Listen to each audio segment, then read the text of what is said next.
السلام علیکم۔ امید ہے کہ آپ سب دوست خیریت سے ہوں گے۔ میری آپ سے ایک ہی گزارش ہوتی ہے کہ میڈیا فوکس کو سبسکرائب کریں، بیل آئیکن کو دبائیں اور اچھا لگے تو اس کو لائک کریں اور اپنے دوستوں میں شیئر کریں، یہی میری کامیابی ہے۔ جب سے ایران کے ساتھ امریکہ نے اور اسرائیل نے جنگ شروع کی ہے، ان کی کریم لیڈرز کو شہید کیا گیا ہے، پہلے ہی جھٹکے میں 40 کے قریب، جس میں علی خامنہ ای صاحب بھی شامل تھے جو ان کا روحانی رہبر ہے، اور اس کے بعد کئی انہوں نے بمباری بھی کی، تہران کو تباہ اور برباد کر دیا، کئی اور شہروں میں بھی بمباری کی۔ لیکن کل ایک عجیب واقعہ ہو گیا، اور یہ کل نفس ذائقۃ الموت، ہر انسان کو جانا ہے، لیکن علی لاریجانی کی جو شہادت ہے اس نے ایران کو ہلا کے رکھ دیا۔ علی لاریجانی ایک بہت ہی بڑا لیڈر، بڑا ویژن رکھنے والا، اور نیگوشیشنز، مذاکرات کا بھی بڑا ایکسپرٹ۔ جتنے بھی مذاکرات حالی دور میں امریکہ کے ساتھ یا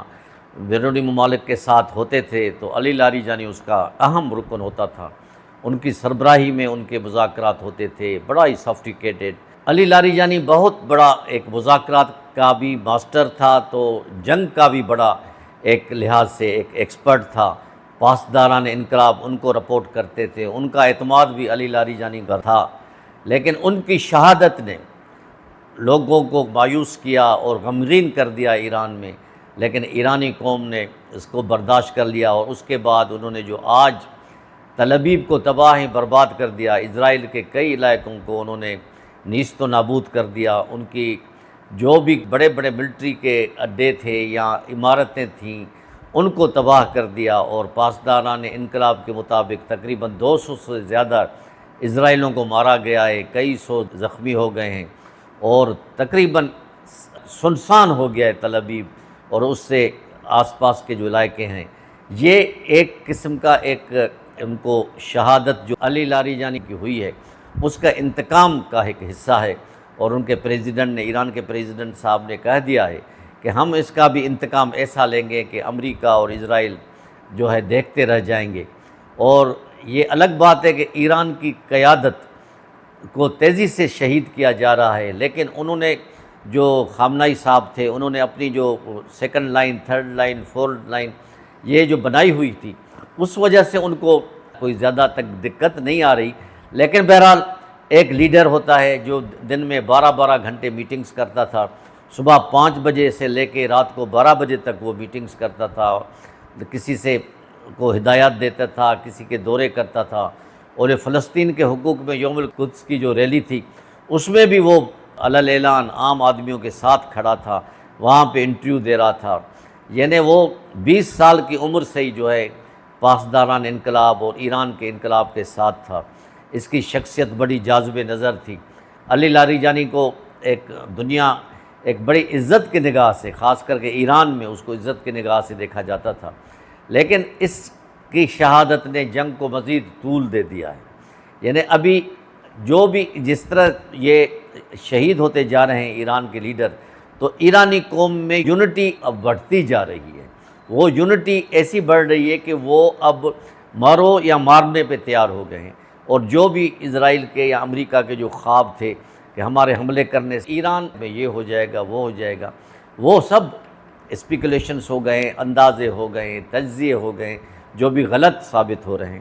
اور سب سے بڑا نقصان اسرائیل کا تو ہو رہا ہے، امریکہ کی سبکی ہو رہی ہے، کوئی اس کا ساتھ نہیں دے رہا، لیکن خلیجی ممالک بھی بیچارے بڑے پریشان ہو گئے ہیں، کیونکہ وہاں کئی سالوں سے امریکہ کے اڈے تھے، ایران کہہ چکا تھا کہ میں ان کو نہیں چھوڑوں گا۔ اب ان کی اکانومی بھی پیرالائز ہو گئی ہے خلیجی ممالک کی۔ خلیجی ممالک نے کبھی سوچا بھی نہیں تھا کہ اس قسم کے حالات ہوں گے، لیکن جنگ میں ہر چیز جائز ہوتی ہے۔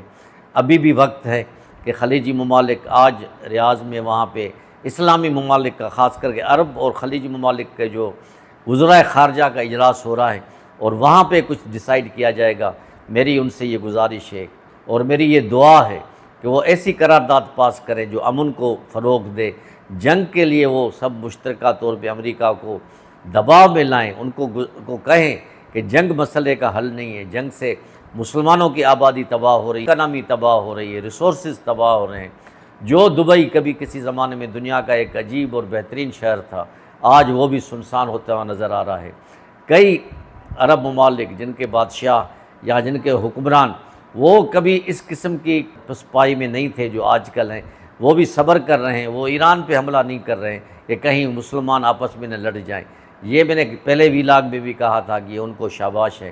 لیکن علی لاریجانی کا جو بدلہ ایران لے گا اس میں لازمی ہے کہ خلیجی ممالک میں امریکی اڈوں پہ بھی وہ حملے کرے گا۔ آج صبح سے جو تل ابیب کا حشر کر رہا ہے، وہ جیسے میں نے پہلے آپ کو گزارش کی، تو وہ لوگ بڑے چیخے مار کے دھاڑے مار کے رو رہے ہیں۔ ان کے رونا کس کام کا، جب وہ دوسروں پہ ظلم کرتے ہیں، اپنا فلسطین پہ ظلم کرتے تھے، فلسطینی کو 2 سال تک انہوں نے مارا، ان کے لاکھوں لوگوں کو شہید کیا، اس کے بعد ایران میں شہادتیں لوگوں کو دیں، تو لازمی ان پہ بھی ایک دن آئے گا اور وہ ان کا جو ہے بدلہ بھگت رہے ہیں۔ ابھی بھی وقت ہے، امریکہ کو چاہیے کہ اس جنگ کو اسرائیل کو لگام دے۔ کچھ لوگوں کا خیال ہے کہ اسرائیل امریکہ کے ساتھ بھی سنسیئر نہیں ہے، وہ امریکہ کو باقاعدہ ایک بلیک میل کر رہا ہے، جیسے کینٹ جو سربراہ تھا انٹیلیجنس کا، اس نے استعفیٰ دے دیا ہے۔ ان کے کہنے کے مطابق امریکہ کو اسرائیل جو ہے وہ بلیک میل کر رہا ہے۔ 40 سال پہلے بھی امریکہ کو انہوں نے عراق کی جنگ میں کودوایا، ابھی ایران کے ساتھ بھی لڑوایا۔ یہ ایران کو نہیں کہہ رہا، یہ امریکہ کا وہ ڈائریکٹر انٹیلیجنس جو کہہ رہا ہے، جو ایک بہت بڑی پوسٹ پہ رہتا ہے، جس کو کانگریس نے منظوری کے بعد پریزیڈنٹ ٹرمپ نے اس پوسٹ کو رکھا تھا۔ وہ امریکہ کے پریزیڈنٹ کا بڑا سنسیئر بندہ تھا، لیکن وہ بھی کہہ رہا ہے کہ میں اس حالات میں پریزیڈنٹ ٹرمپ کا ساتھ نہیں دے سکتا۔ یہ جنگ امریکہ نے اور اسرائیل نے لڑی ہے، اسرائیل نے امریکہ کو یوز کیا ہے۔ ابھی بھی اگر امریکہ آنکھیں نہیں کھولے گا تو کب کھولے گا؟